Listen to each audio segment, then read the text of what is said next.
Digital విద్యా విధానాన్ని బలోపేతం చేసే దిశగా తెలంగాణ ప్రభుత్వం కీలక అడుగు వేసింది. రాష్ట్ర వ్యాప్తంగా ఉన్న ప్రభుత్వ పాఠశాలలకు ఉచితంగా ఇంటర్నెట్ సౌకర్యం కల్పించాలని నిర్ణయించింది.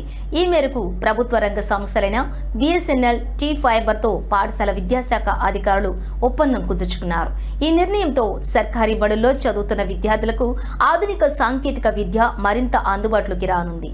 రాష్ట్ర వ్యాప్తంగా దాదాపు 26,887 ప్రభుత్వ విద్యా సంస్థలు ఉండగా వాటిలో కంప్యూటర్లు అందుబాటులో ఉన్న 22,730 పాఠశాలలకు ఇంటర్నెట్ కనెక్షన్లు ఇవ్వాలని అధికారులు లక్ష్యంగా పెట్టుకున్నారు. ఈ ప్రక్రియను 2 దశల్లో పూర్తి చేయనున్నారు. మొదటి విడతలో భాగంగా 10,342 పాఠశాలలకు కనెక్షన్లు ఇస్తారు. ఇందులో 5,342 స్కూళ్లకు BSNL, మిగిలిన 5,000 స్కూళ్లకు T-Fiber ఉచితంగా ఇంటర్నెట్ సేవలను అందిస్తాయి. BSNL ఇప్పటికే 1000 పాఠశాలల్లో కనెక్షన్ల ఏర్పాటును పూర్తి చేసింది. రెండో విడతలో మిగిలిన 12,388 పాఠశాలలకు ఇంటర్నెట్ సౌకర్యం కల్పిస్తారు.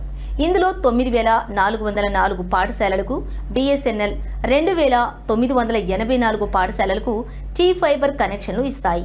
ఈ ప్రాజెక్టుకు అవసరమైన నిధులను సమగ్ర శిక్ష అభియాన్ ద్వారా ప్రభుత్వం ఆయా సంస్థలకు చెల్లించనుంది. వాస్తవానికి రాష్ట్రంలోని 2025 నుంచి 2026 విద్యా సంవత్సరం నుంచే పలు ఫౌండేషన్ల సహకారంతో డిజిటల్ తరగతులు ప్రారంభమైనప్పటికీ ఇంటర్నెట్ సౌకర్యం లేకపోవడంతో అవి పూర్తి స్థాయిలో విద్యార్థులకు చేరలేదు. ఈ సమస్యను అధిగమించేందుకే ప్రభుత్వం ఈ నిర్ణయం తీసుకుంది.